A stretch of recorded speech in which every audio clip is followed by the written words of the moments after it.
Okusosonkereza wakati w'ab'omuliraano Rwanda ne Congo kuzzeemu nate. Rwanda erumiriza Democratic Republic of Congo okubuusa ennyonyi yayo ennwanyi ekika kya Sukhoi 25 mu bwengula bwa Rwanda mu mbeera ey'okugisookaasooka eraba akagivaamu. Ekiwandiiko ekyoleka okwemulugunya gavumenti ya Rwanda kyefulumizza kiraze nti ennyonyi eno olunaku lw'eggulo yabuukidde mu bwengula bwa Rwanda mu kitundu ekyennyanja Kivu esangibwa mu bugwanjuba bwa Rwanda. Rwanda erumiriza nti ennyonyi eyo oluvannyuma yabuuse n'eddayo mu Congo. Rwanda mu kiwandiiko kino erabudde nti ekooye ekyeyisa ejjogo n'okusosonkerezebwa nga Democratic Republic of Congo. Guno mulundi gwakubiri nga Rwanda erumiriza Democratic Republic of Congo okubuusa ennyonyi zaayo ennwanyi ng'eziyisa mu bwengula bwa Rwanda, ng'eyasooka yabuukira mu bwengula bwa Rwanda ng'ennaku z'omwezi 7 omwezi oguwedde. Rwanda erabudde nti okusosonkereza okufaanana bwe kuti kukootana n'enteeseganya ezizibaawo naddala ezaali mu kibuga Rwanda ekya Angola nga kwolwo kyakkaanyizibwako nti ensi zombiriri zisooke zikkakkanye ku busungu zijjewo n'obunkenke obumamidde ensi ezo. Democratic Republic of Congo ezerumiriza Rwanda okuvujjirira abayeekera ba M23 abajojobya gavumenti ya Congo ng'alipoota evannyuma eyakolebwa ekibiina ky'amawanga magatte yalaga nti kituufu Rwanda yeevujjirira ekibinja ky'abayeekera ba M23. Ebyo nga bikyali bityo waliwo abayeekera ba M23 nga bayita mu mwogezi w'akabinja kano Lawrence Kanyuka abazzeemu okulabula nti bakooye ejjogo lya gavumenti ya Congo gye balumiriza okubakolako effujjo. Abayeekera ba M23 balumiriza nti amagye ga Congo ne banywanyi baago bazze bakozesa ebyokulwanyisa eby'amaanyi ne bakuba enkambi zaabwe n'enkambi z'abantu baabwe kibagambye nti bakikooye era ekiseera kituuse berwaneko. Mu mbeera y'emu eggwanga erya South Sudan lisindisa abajaasi 75 beegatte ku ggye ery'omukago gwa East Africa eriri munda mu Congo okulwanyisa obubinja bw'abayeekera n'okuzza emirembe mu ggwanga eryo mu kitundu eky'Ekivu. Kaakano ensi 3 okuli Kenya, Uganda ne South Sudan ze zaakasindika amagye gaazo mu Congo nga bwe kyakkaanyizibwako abakulembeze b'omukago gwa East Africa nti ensi nga zo ensi okuli Tanzania, Burundi ne Rwanda zikyasirise. Emiranga n'ebiwoobe ebisaanikidde eddwaliro ekkulu ery'e Masaka olw'omuwendo ogw'abantu abafiiridde mu kabenje e Lwengo akaguddewo akawungeezi k'eggulo. Omusasi waffe Edward Tomusange Kayinja katuwa ebisingawo. Ensonda ku ddwaliro e Masaka zitegeeza CBS y'abantu 10 be baafiiridde mu kabenje kano akaguddewo mu kiro ekikesezza olwaleero, motoka 3 okuli loole lukululana ey'eggwanga lya Rwanda eyabadde eva e Kampala ng'e Rwanda nga eriko namba RAF 168S/ARL nga ya kika kya Mercedes-Benz. Kigambibwa okusinziira ku poliisi nti yayabisa omupiira ogw'emabega dereva n'emuwabako ezabadde ziva ku ludda lw'embalala awo we bayita ekyoko Kaganda mu kkoona n'ezitomera emmotoka ya drone nekigikasuka ebbali era nga drone eno yasomero lya Kisoso Parents mu kibuga Masaka kyokka ng'ebadde ekola taxi namba UBJ 084N yabadde eva Mbalala ng'edda Kampala era lukululana eno n'ekuba n'emmotoka endala Maka 2 Grand UAP 126A naye yabadde eva Mbalala. Abantu 9 baafiiriddewo awo ate omulala omuwala wa myaka nga 22 egy'obukulu ye n'afa nga yakatuusibwa mu ddwaliro ekkulu e Masaka. Omusawo atayagadde kumwasanguza mannya kyokka ng'agambye nti ye yakoze ku baafunye ebisago mu kabe ategeezeza CBS nti baafunye abalwadde 14 omu n'afa abasatu nga bafamire emu ababadde mu Maka 2 nga kuliko omwami ne mukyala we n'omwana waabwe wa myaka 2 badda mu ddwaliro ekkulu e Masaka ekiro ne batwalibwa e Kampala okufuna obujjanjabi obusingako. Baaba obuyinza n'abakulira eddwaliro bakadde tebannasobola kufuna mannya g'abaafiiridde mu kabenje kano abawerera ddala 10 olw'okululwa ebiwani era ng'emirambo gikyali wano mu ggwanika ly'eddwaliro ekkulu e Masaka.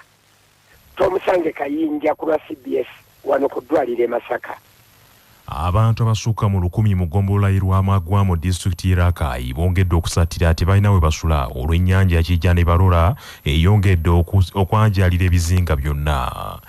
Ng'abakulembeze mu kitundu kino bali mu kusoberwa, ofiisi ya Ssaabaminisita edduukiridde abantu bano n'akawunga n'ebijanjalo okubayambako okubayisa mu mbeera gye balimu. Amyuka omubaka wa gavumenti mu disitulikiti y'Erakai Robert Kambugu agambye nti gavumenti ebasindikidde n'obutimba bw'ensiri okutangira omusujja gw'ensiri okusaasaana. Akinoganyiza nti ennyanja eyongedde okusemberera abantu era ebintu bingi omuli ennyumba z'abantu ebirime n'ebirala bisaanyiziddwawo. Ssaabaminisita yasobodde okutuwa obuwunga nga buli maka gakoseddwa tugenda tugawa kiro 10 n'ez'ebijanjalo 10. Basobola okutuwa amatundubaali abo ababundabunda ennyumba nga zibadde zaagudde zonna nga zalekeddwa mu mazzi ne batuwa amatundubaali n'obutimba bw'ensiri, naye nga amazzi gagenda sofeera gakyatambula nga gagenda gasemberako mu bifo gye gatabadde. Wano olutindo lwemumanyi olw'ekibaale nawo amazzi gatuuse gagenda geeyongerayo. Abantu abadde balimyewo kumpi n'olubalama lw'ennyanja amazzi gabasaziddeko ddala, ebintu byonna obumonde bwasigaddeyo, kasooli ali mu mazzi, buli kimu kyonna otutotale kyayonoonese. Amyuka Radisson ategeezezza nti kaakano obuzibu balina bwe kwe kufuna we baziyinza okusuza abantu abatalina wakwebaka mu kadde kano akazibu, era bangi basula mu matundubaali. Basobola okufuna we bayegeko oluba, so fakati tukyalwanagana n'ekyo okulaba nga tubateeka ku mbeera nabo okubeera nga basigala mu bulamu obwa bulijjo nga bali bulungi. Abantu kati bakutte bayinza n'okuba nga bayingidde mu 1,000. Bayinza okuba nga bayingidde mu 1,000 ababundabunda kati kubanga gigeze zisalako emyalo egy'enjawulo. Ejjukira ennyanja eno eri mu nsozi egenda yeetooloola paati ya Lakayi yonna amagombolola ag'enjawulo. Okuva ennyanja eno lwe yajjula n'ebooga, emirambo gy'abantu 7 gye gyakaginnyolulwamu ate nga kigambibwa nti eriyo n'abalala bangi abatannalabika. Gavumenti erabudde abatembeeyi abakyagaanye okugenda mu bifo ebyabateekerwawo mu balina okukolera emirimu gyabwe nga beeyinulidde ku bannabyabufuzi balabudde nti ebyabwe bibi. Bino byogeddwa avunaanyizibwa ku nsonga z'abavubuka mu ghetto ne mu butale mu maka g'obwa pulezidenti Meja Emma Kuteesa bw'abadde ayogerera ku mukolo ogwakoleddwa abasuubuzi abeegattira mu kibiina ekya Nabugabo Spear Sacco ogw'okusengula abavubuka abasukka mu 200 ku nguudo okutwalibwa mu katale ak'abatembeeyi akajja akasangibwa mu Kisenyi. Meja Emma wano wasabidde abavubuka mu ggwanga benyigire mu nteekateeka za gavumenti zonna okuli Parish Development Model, enteekateeka ey'emyoga n'ebirala. Tusimira ddala pulezidenti w'eggwanga kyataddeko igenda kumala abatembeeyi ku nguudo bayingire mu katale kaabwe. Kino kitulaga nti abavubuka abakyala bamaama nti bagenda kufuna akabangirizi oba ow'okukolera nga tewali abatataganya, ate n'abavubuka okuva mu mubenyi w'amateeka kukola n'emikono gyabwe okujja okwegatta mu butale bwonna, obutale bwonna bubeere bwaffe. Bikyalimu bingi by'okusoomoozebwa. Ssentebe w'abasuubuzi abeegattira mu kibiina kya Nabugabo Spare Parts Sacco Ssaalongo Kakande Tone nga yakulembeddemu okusengula abatembeeyi bano agambye nti babadde bafuna okusoomoozebwa nga bawola bamemba ensimbi naye nga bawoleramu n'abakolera ku nguudo, ate nga KCCA bakwata ne bafuna okusoomoozebwa okw'okununula ensimbi zaabwe kubanga emaali yaabwe eboyebwa. Nabugabo Spare Parts Sacco tuliwo okuyamba abaana banene abali ku street okulaba nga bafuna ekyekikola kuba twakisula ye security esooka omuntu ng'alina ekyokukola. Kati abaana bano tubadde tubawa ssente zaffe nga zifiirawo KCCA bakwata ennyanya bazitundira awo ssente ntono naye bwe bagatta abangi ssente ziba nnyingi kuba bakozesa capital mitwalo 10-20 ne bajja ne bagamba KCCA ebintu yabitutte. Kati we nayoga ne chairman bagana ngamba abaana bandeetere omulimu ogwo tugutandiseeko, abaana tubatutte ndi mu kutwala abaana basuuka mu 2 bagendeyo babawe emidaala. Ssentebe w'ekibiina ekigatta abatembeeyi ekya Federation of Uganda Hawkers and Vendors Association Lubega Richard ayaniriza abasuubuzi abadde ku nguudo abakkiriza okudda mu kifo ekipya. Abatuuze mu tawuni kanso y'e Kalungu mu disitulikiti y'e Kalungu baguddemu ekikangabwa omuvubuka bw'akoze effujjo n'akuba omusajja omulala emiggo egimusse, omulambo gwe n'agusuula ku mulyango ogwa kansala mu kiro ekikeeseza olwaleero. Omusasi waffe Muzaffaru Nsubuga kaabituwe. Ekikangabwa kino kiguddewo ku ssaawa 8 ez'ekiro ekikeeseza olwaleero akubiddwa emiggo egimusse ategeerekeseeko lya Michael abadde ava mu bizinga by'Essese ng'adda kyamuliibwa. Kigambibwa nti omuvubuka akubye omusajja omusajja ono emiggo ye Kafeero amanyiddwa ennyo nga Kojja Bugalo makanika mu tawuni kanso eno. Era ono bw'amaze okukuba omusajja ono emiggo n'asigalako kikuba mukono amusitudde ne banne ne bamusuula mu mulyango ogwa kansala akiikirira abaliko obulemu ku lukiiko lwa tawuni kanso y'e Kalungu Kakeeto Ronald. Era kansala ono Kakeeto bw'awulidde aboogerera wabweru kwe kuzuukusa mukyala we ne balingiza ebweru bagenze okwetegereza nga abasuddewo omusajja ono bamumanyi. Era bano oluvannyuma bategeezezzaako abatuuze abalala nabo abakuŋŋaanye gye biggweredde nga Kafeero akwatiddwa ne bamuggalira ku poliisi e Kalungu.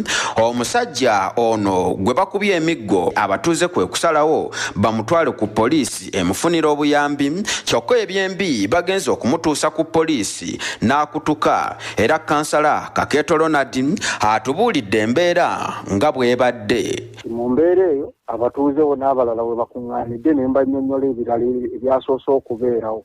Ababadde mu mmotoka ne beekolamu omulimu ne bagamba ono omusajja yatumazeeko dde emirembe atuyimirizza wano obwedda tumanyi na musirikale ne mbagamba ono muzzi wa misango yakubyedde omuntu emigga ali wali ewanga afa. Abantu nabo ne bagenda ne bamulaba ne bannyambako ne tukwata omusajja ono ne tumwambusa ku poliisi. Ku lwa CBS rediyo y'obujjajja Nsuubuga Muzaffaaru e Kalungu mu Buddu. Manya obuvuna obuddo obw'eddembe lyo tonyigirizibwa. Ddembe lyo ery'obwebange. Ddembe lyakutuusibwako Sahara Muchuzi Mixi akanzaali akazitoya envaazo ne zifuna obuwoomi obusukkulumu. Saako Sahara Tangawizi Tea amajani agawa chai weddekende naye n'afuna obuwoomi obutagambika. Byakakasibwa UNBS nga biri mu maduuka gonna.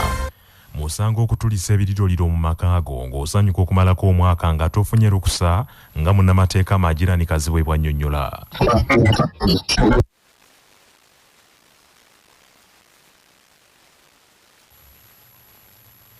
Okusinziira ku mateeka agalungamya ekitongole kya poliisi mu mbeera yonna ekwatagana n'okukuba oba okufulumya ebiriroliro ebiyitibwa fireworks, teri muntu yenna sekinnoomu ng'ali mu maka ge oba ali mu mbeera yonna gy'ayagala okwesanyusizaamu akkirizibwa okukuba ebiriroliro oba okubifulumya nga tafunye olukusa olutongole okuva mu kitongole ekya poliisi ekikwatagana n'ensonga za fireworks.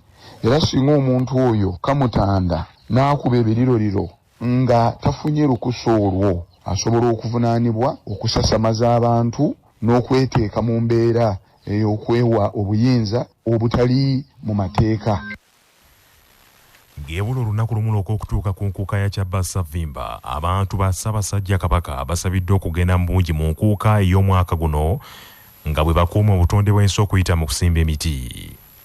Okusaba kuno okukoleddwa ssentebe w'olukiiko olw'abaami b'amasaza era omwami wa Kabaka ow'essaza Buddu Pookino Judy Muleke.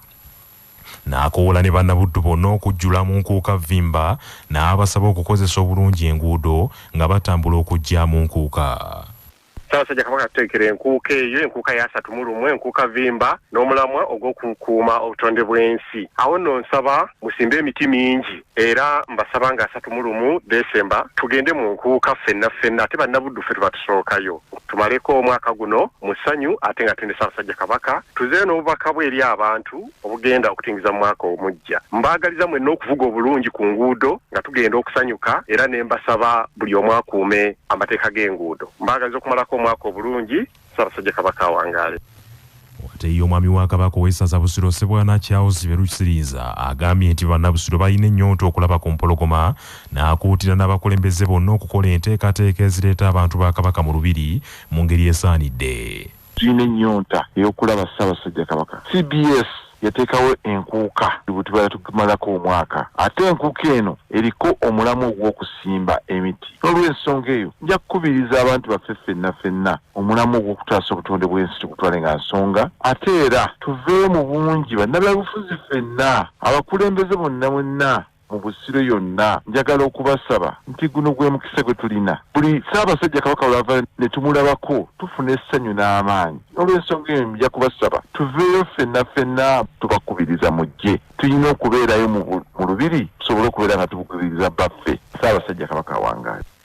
Mu mbeera y'emu omubaka wa Paalamenti w'Amawogola South Goreti Namugga ng'era eno yeevudde n'omumeganyi omu ku bazira b'entanda ya Buganda agenda mu lubiri Mengo akowodde bannamawogola bonna okugenda mu bungi okubugiriza omutanda n'okuwagira munnamawogola. Mbakunga mujje tweyiwe mu lubiri nga tuwerekera omwana waffe Nyakaana Judy omuzira mu bazira 222 mawogola ku ntikko mujje tujjuze olubiri bannakasambya bannakayunga abantu b'e Kabundi mwenna semba bule yonna okutwaliza awamu mujje tweyiwe mu lubiri mujje tumuwerekere mu lubiri mu bungi ffenno tukeera Nawankya nga bakulembeddwa omubaka tugenda kweyiwa mu lubiri abalaba n'agenda okujja nga olubiri bannamawogola tulujjuza mawogola ku ntikko 30 mawogola enzigale buli mirimu gyonna mugireke ebbali tugende tuleete omwana waffe mu Liverpool egukyangira mu ligi y'abinywera ey'Abongereza mu butongole ekansi z'omuteebi Conde Gakpo ova mu club ya PSV Eindhoven ey'e Budaaki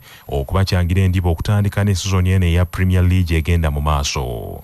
Liverpool eguza omuzannyo ono wakati w'ensimbi obukadde bwa paundi 3.85 era wakukyangira Liverpool endiba okutuuka mu mwaka 2028.